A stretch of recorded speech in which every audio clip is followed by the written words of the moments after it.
Hey movie fans, welcome to MovieRounders.com, and we are going to review Terminator Dark Fate for you all.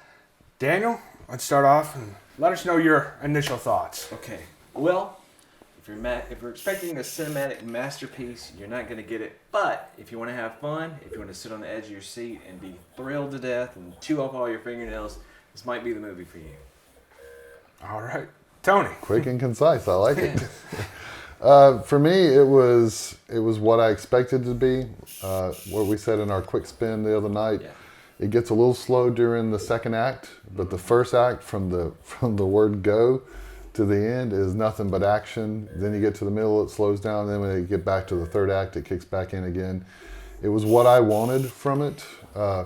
Was it perfect Terminator? No, it wasn't. But as of all the ones they've had up to the second one, it was easily the third best in it. If you go first, second, and then to me this was third best. It's getting a lot of heat from other reviewers and things. I think they wanted it to be the end all be all Terminator, but I tell you, for what I got out of it, I enjoyed it. Yeah. Fans, look at the special guest that we have here today. Now, there's a reason that Tony sat him next to me, because I'm about to obliterate this movie out of existence. Did we need another Terminator? Absolutely not. Do we need James Cameron to come back? I guess, but he must not have had a strong hold on this, because this movie is pretty bad. Let's go over it. It's basically a carbon copy of the others, the Terminator and Judgment Day. I at least acknowledge where Salvation and Genesis tried to step outside the box and do something different, to where this just did what The Force Awakens kind of did with Star Wars, and just went right back to the well, tried the exact same things. They brought back Linda Hamilton. Arnold Schwarzenegger wasn't super CGI Arnold this time. They had a nice, fun time with this movie, but overall, it just wasn't necessary. The storyline was kind of the same, and they did something that you should never do in your sequels, ever.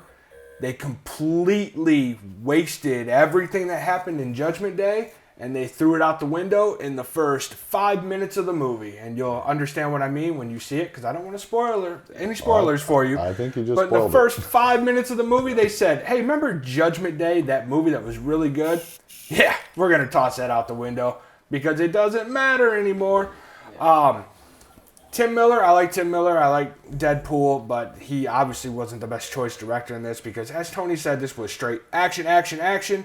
And then when you actually peel back and you start to get the different layers of the movie, the heart of the movie and what's going on, you're like, oh, okay, that's nice. You're getting to understand it. But then he went right back into action, action, action. There was just too much going on in this film. It wasn't that good. But I've got some more to say. Tell me, Dan. Okay. All right. So, I have that conflict within myself as well. And I understand where you're coming from. But to me, the fundamental question, which has always been the fundamental question throughout all of these movies, even the ones that attempted that were absolutely horrible, is, can you change the future? And that's basically what Linda Hamilton's job is, to try and change the future. I know we're following the same kind of patterns and stuff, but fundamentally, that's what you have to ask yourself. If I do this, if I do X plus Z, am I going to get C every time? And that's the question. To me, that's what the basis of this entire movie is can you change the future? Regardless of what happens and you change it, is it still going to go kind of down the same path? Because the future is the future. Supposedly, you can't change it, but can you? You can, but really, I don't know. You can try. And what a great spin on this is that all along we've wondered, can the humans, can her character do what it takes to change the future? But also, this explores, can the robots, can the cyborgs change the future? Yeah. So so you see it a little bit from both sides. It's like, no matter what happens, and we're not going to say what happens, although someone has kind of given a little bit of a hint. But when something major that is a huge plot point to the first two movies changes, then great, it's done, it's whatever. Something else changes. And it's almost like the humans can't change the future, neither can the cyborgs. And it's a great, interesting thing. Is the storyline in the middle great? I think they go too far into trying to explain it for new people, what's going on. And to me, it kind of drops from that, because Terminator's an action movie. No matter how you look at it, if you watch the first or the second one, It is relentless action. The thing won't stop. It'll never stop. It has no remorse. The idea is it just goes until it kills you. And in this movie, there is that kind of action where it drives in the first and third act. So I like that part. I thought they tried to get it, like you're saying, maybe Miller's not the best person for doing. I mean, Deadpool doesn't require you to have a great story. No. It's an action movie too, with a lot of humor. So I thought in that part, I get what you're saying. It kind of falls flat on that. But for what I wanted, which was a great action movie, come away smiling. There are several scenes I was on the edge of my seat trying to figure out what's going on.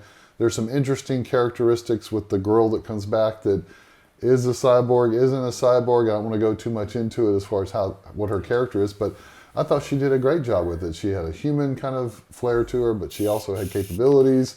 And then they did the great thing with the real cyborg that comes back, they call it the Rev 9, in that it could split apart from itself, and you can see that in the trailer. They've never done that with any of the other movies, which is like, why not? That makes so much sense that now you have two different things you're having to fight with, but when they pair up, they have capabilities. So to me, that made it kind of interesting. The design of the Rev 9 is completely different than all the other Terminators that are out, which is kind of menacing and cool looking. I'm going to see a lot of modeling and 3D stuff that's going to come from that. I bet going forward in the future. It was really interesting. But for me, I liked it. It wraps it up in a way that leaves the door open for a different kind of storyline, which will be cool if it continues to go forward. You're not always going to get great movies. I have to go back to my Die Hard roots. Yeah. I mean, Die Hard 1 and 2. 1 was great, 2 not so good, 3 The Pits. Then 4 comes along and saves the day, and 4 is great. Then 5. Easily the worst Die Hard ever. So I mean, it's like, did we need more Die Hards? No, but I think that if you get the right director and you get the right casting and the right story, then anything can be great. So this was close. This had a bunch of great spots. It's better than the other ones. It's been better than all the other ones. So if you're Die Hard, I'm a Die Hard fan too. Die Hard. Let's say it one more time. So if you're a Terminator fan, then I think you're going to walk away enjoying it. Now, if you're rooted in the first two stories and you don't want that storyline to change and you think it's got to be this, it's got to be that, you're going to be a little shocked because they toss some things around here that changes everything. But even with that, it's still interesting on how the story, can you change fate no matter who you are? And that to me is what made it interesting. I mean, like I said, it's a recycled storyline. They don't know how to change it. I mean, hey, they saved the day. Nope, they don't. Let's send back another one. Hey, we beat this one. Let's send back another one. I mean, you can endlessly keep making this same story over and over, and the only thing that's going to change is the ability of the Terminator. That's about it. That's the only thing that really steps up each and every time. They've got a new power each time, but they're still chasing the same person, going all out, trying to kill that one person. And at least the difference in Judgment Day is, Arnold had some charisma to him. He even tried the whole smile thing. He changed his voice, all that stuff. Yeah. This girl who's not a Terminator, who's supposed to be human, shows Mackenzie Davis. No human emotion. She acts basically like a Terminator. Like, my whole job is to save you, and that's it. So let's go. There's no human emotion in her character for me whatsoever, and that just took me out of it. I liked it. Sure. For me, too, there's a scene that Terminator Salvation tried to do this, which was, what is the future like? So Salvation took us to the future and showed some of those epic battle scenes of the humans versus the cyborgs. Whereas in this one, they do it a little bit, but there is a scene that jumps to the future that kind of shows Mackenzie's character and how she comes about.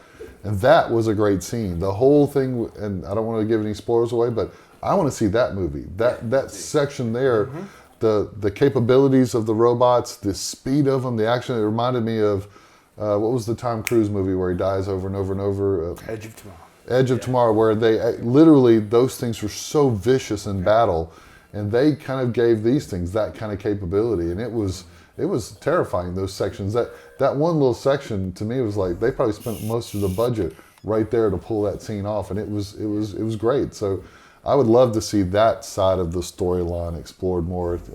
And Salvation tried, and Salvation got wrapped up with trying to do too much with the young characters and the little girl and the boy, and it was just, again, it kind of, it lost its way, I think. But But anyway, I enjoyed it. I think if you're looking for a good action flick that has a lot of suspense, and you're not going to get too wrapped up with the idea of is this an epic story, but it is a fun movie to watch. So what is your rating? You talking to me? Go ahead. I guess we're going to talk to you first. We're going to start with the good. I give it, if they had nailed the second act, I'd give this an 8. Yeah. They didn't nail the second act. The second act got really boring for me. So I wanted more action. So for me, it's around a 7, but a strong 7. I enjoyed it. 7 out of 10. Daniel? Okay. I'm going to go with a 5 just because I do understand like some of the things that you're saying. I assume some other things that you're saying, Tony, Matt and Tony. But for me to give it higher than a 5, it would have to give me something that I wasn't really. I mean, I could kind of suspend disbelief, and but I wanted a little bit more in the story, but I didn't get it. But I had a great time with the action. Loved the scenes. Loved the characters, and I was even happy to see Arnold. It was a lot of fun. So. And I know y'all think I'm just hating on Terminator, but Terminator is in my top 100 films of all time. T2 at least is. Yeah. But no, this is a 3 for me, and that's being generous. I'm not an action movie person. You might want to look at the guy to the... I'm just not an action movie person. I love Judgment Day, Dark Fate, and I know I'm saying, hey, it's kind of like Judgment Day. Why don't you like it then? Because it's like Judgment Day, but then it's not like Judgment Day at all. There's nothing quippy humor. There's nothing like that at all. It's just, overall, it's a bad movie. And one of the worst I've seen in 2019. Sorry, sir. Kill him. But Now, I will say one other thing. I'm a graphic snob. The effects have to be spot on for me to enjoy it, or it pulls me out of the story. The trailer shows some effect scenes that I thought looked iffy at best. Once you get into the story and the action stuff, those didn't bother me as much as I thought they would. I thought it was going to be, they didn't even have the budget to pull the effects off on this. But there's far and few between. It wasn't near as bad as something maybe like Gemini Man we saw, where the effects were constantly pulling you out of the story. So, all right. Well, guys, that's our review for Terminator Dark Fate. Have you seen it? If you have, let us know in the comments what you thought of the movie. And as always, visit us here at MovieRounders.com, where we review the movie and you control the camera.